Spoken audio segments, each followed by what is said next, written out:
Reading and studying the Hebrew Bible in its chronological and historical setting lends the text clarity of understanding of each writer's motivation for creating it, giving it context in everyday reality. In this video, I give a general breakdown of the books by their historical periods. Please note, though, all dates are approximate for each period based on historical and biblical scholarship. First, we have prehistory and the patriarchs.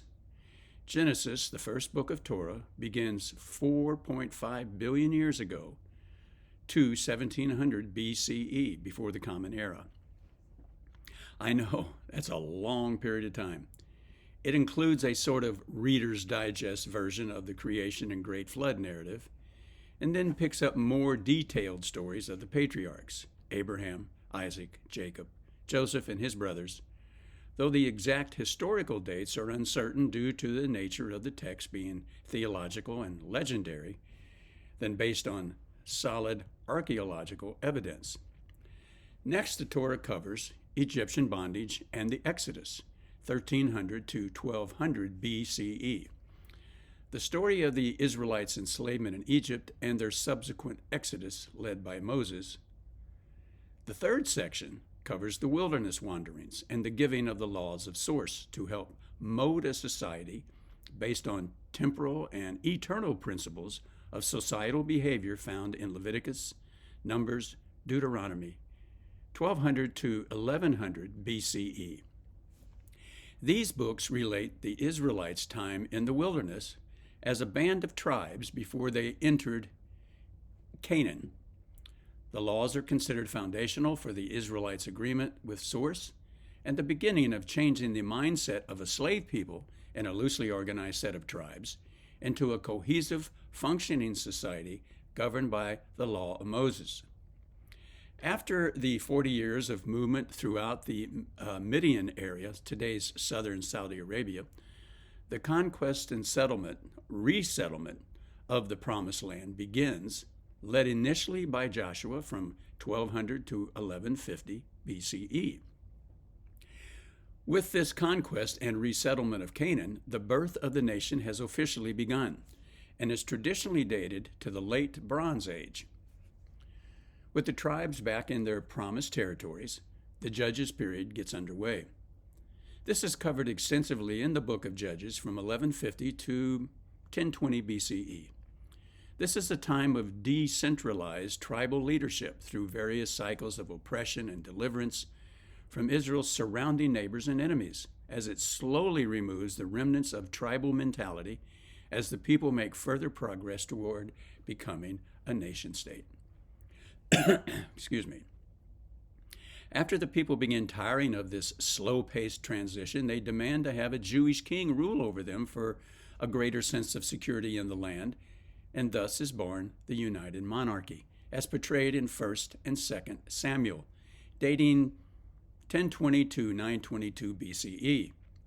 The transition from tribal governance to a monarchy sees a final transformation from a loose tribal confederation into a unifying monarchy, beginning with King Saul and continuing with King David and through the reign of his son, Solomon.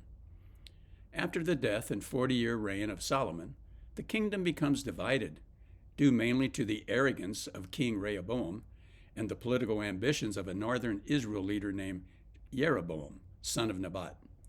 1st and 2nd Kings highlights this period from 922 to 586 BCE.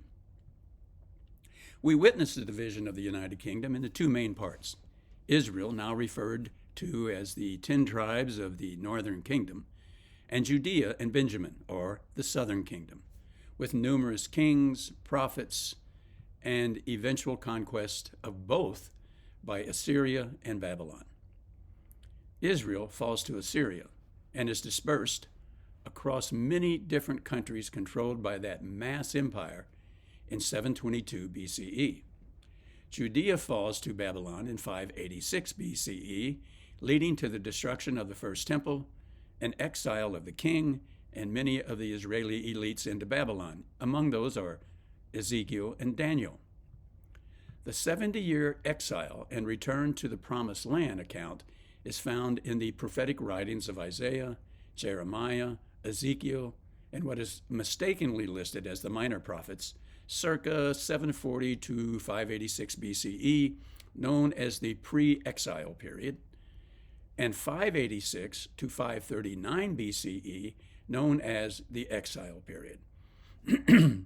Prophecies before, during, and after the Assyrian dispersion and Babylonian exile are all found in the prophets or Nuvim. These prophetic books span a significant period of crisis and restoration. Once the promised 70-year exilic period is exhausted, the pages of the Hebrew Bible pick up on the post-exile of the people as they ready for a return back to the now reunited Israel, Judea, under the leadership of the priestly scribe Ezra and politicians Zerubbabel and Nehemiah, beginning from 539 to 400 BCE. Just as Isaiah had prophesied nearly 200 years earlier, the return from Babylonian exile came under an edict from Persian ruler Cyrus the Great, who conquered Babylon, and the rebuilding of the temple and Jerusalem began. The final section of the Hebrew Bible continues with a chronicling period and is found in 1st and 2nd Chronicles, circa 400 to 350 BCE. Now, this later work, likely written during or soon after the return from Babylonian exile, focuses on the history of Israel with an emphasis on the temple and religious life. Following the period of the writings of the Chronicles is the gap period, in which we can find the non-canonical books such as the Maccabees, Enoch, Jubilees, etc., and those found in the caves of Qumran in 1947 CE, or Common Era, known as the Dead Sea Scrolls.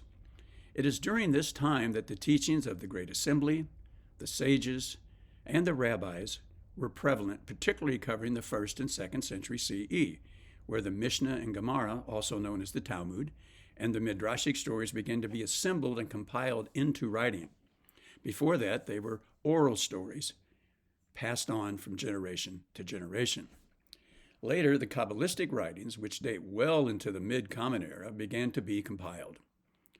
All these works were instrumental in ensuring the survival of the words of Hashem and the teachings of the prophets and sages up to what we now call today 21st century Common Era Judaism. Hopefully, this chronological framework will help to provide a rough historical timeline for my viewers as you study and read the Hebrew Bible, though it's important to remember that exact dates can vary depending on different scholarly interpretations. I want to thank you for watching this video. If you found it helpful as a guide in your reading, studying, and understanding of the Hebrew Bible in its historical and chronological order, and the Jewish teachings that have come down to us through the ages, please like and subscribe, and hit that notification button so you can be informed when we post new videos. Feel free to discuss in the comments section. I do look so forward to reading your thoughts on all the topics I cover in these videos. All my videos can be found on Rumble, YouTube, and across all the various social media platforms. Until next time, this is Shmuel ben Shlomi, wishing you a Shabbat Shalom.